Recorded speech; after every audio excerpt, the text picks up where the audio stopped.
अस्सलामुअलैकुम। आज एक और मज़ेदार रिवायती डिश बनाएंगे जो आपने कभी ना कभी ज़रूर ट्राई की होगी।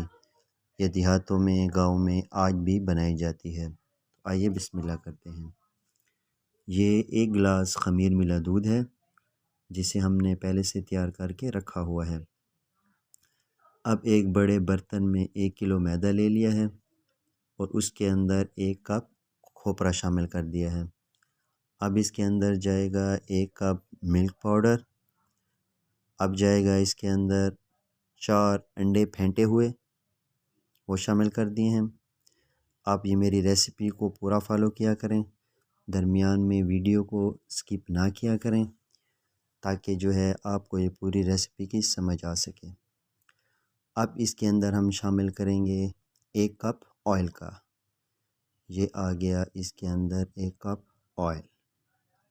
ये जो भी हमारे पास इंग्रेडिएंट्स थे, जितने भी थे, हमने एक एक करके इसके अंदर सब शामिल कर दिए हैं।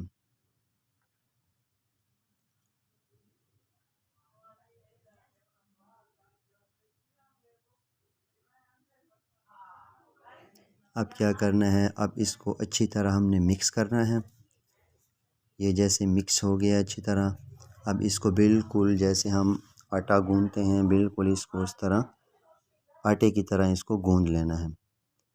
आपने मेरे चैनल को ज़रूर सब्सक्राइब करना है। अगर आप मेरे चैनल पे नए हैं तो इसको सब्सक्राइब कर लें, मेरे वीडियोस को लाइक करें, शेयर करें और बेल का आइकन ज़रूर प्रेस करें। इसको बहुत ज़्यादा नरम नहीं आटा गूंदना, इसको थोड़ा सा सख्त रखना है। ये आटा हमारा अच्छी तरह गूंद लिया गया है। अब इसको 10 से 15 मिनट के लिए इसको ढाँप के रख लें। 10 से 15 मिनट ढाँप के रखने के बाद ये बिल्कुल तैयार हो चुका है अगले प्रोसेस के लिए। इसको क्या करना है, हमने छोटे छोटे इसके बॉल्स बना लेने हैं। बहुत बड़े नहीं बनाने, दरमियानी साइज़ के हों तो अच्छा रहेगा। ये देखेंगे दरमियानी साइज़ के बॉल्स बन गए हैं, अच्छे अच्छे बॉल्स बना लिए हैं। अब जो है इन बॉल्स को बेलन पे रख के इसको बेल लेना है। इसके हमने गोल गोल छोटी जैसे रोटी होती है वैसे बना लेना है। ये हर शक्ल में आप इसको बना सकते हैं, लेकिन ज़्यादातर जो शक्ल में ये होते हैं अमूमी तौर पर तो ये गोल ही होते हैं, तो गोल ही अच्छे लगते हैं। तो मैं भी इसलिए इनको गोल बना रहा हूँ। अब जो है कढ़ाई में हमने ऑयल गरम कर लिया है। ऑयल गरम कर लिया है और इसके बाद हम इसमें एक एक दो दो करके इसके अंदर डालते जाएंगे। मीडियम फ्लेम रखना है, बहुत ज़्यादा तेज़ आंच नहीं रखनी।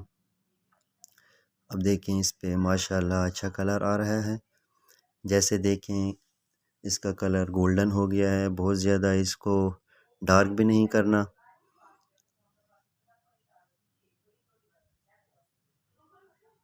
जैसे अच्छा कलर आ जाए, जैसा कलर आपको पसंद हो वैसे रखना है, बहुत ज़्यादा डार्क नहीं करना। देखिए माशाल्लाह बहुत ही ज़बरदस्त बन रहे हैं। हमारी ज़बान में ये जो मैं डिश बना रहा हूँ इसको बोलते हैं टिकड़े। भी पता नहीं जो लोग आप जिधर से भी देख रहे हैं आपकी ज़बान में इसको क्या बोलते हैं, वो आपने ज़रूर बताना है। आपकी ज़बान में इसको क्या बोलते हैं और आपने आखिरी दफ़ा ये कब खाए थे।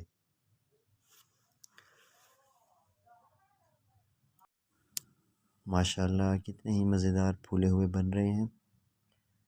वाकई इनको देखकर मुंह में पानी आ गया है। जब भी मैं इन टिकड़ों को देखता हूँ तो मुझे अपना बचपन याद आ जाता है। जब हम छोटे थे तो हमने बहुत ज़्यादा ये टिकड़े खाए हैं। ओहो, देखें वीडियो के दरमियान ही लाइट चली गई। यहाँ पर बहुत ज़्यादा लोड शेडिंग है। अच्छा देखें माशाल्लाह ये बहुत ही नरम और मुलायम बने हैं, खस्ता और मज़ेदार बने हैं। इसको आप ज़रूर ट्राई करें। जब हम बच्चे थे तो ये बड़े शौक़ से खाते थे और हमारी दादी अम्मा और हमारी नानी अम्मा ये ज़रूर बनाते थे घर में।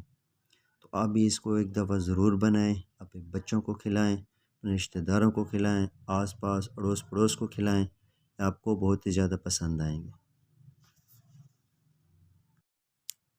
अच्छा जी, अपनी दुआओं में याद रखिएगा। अब तक के लिए इतना ही। अल्लाह हाफ़िज़।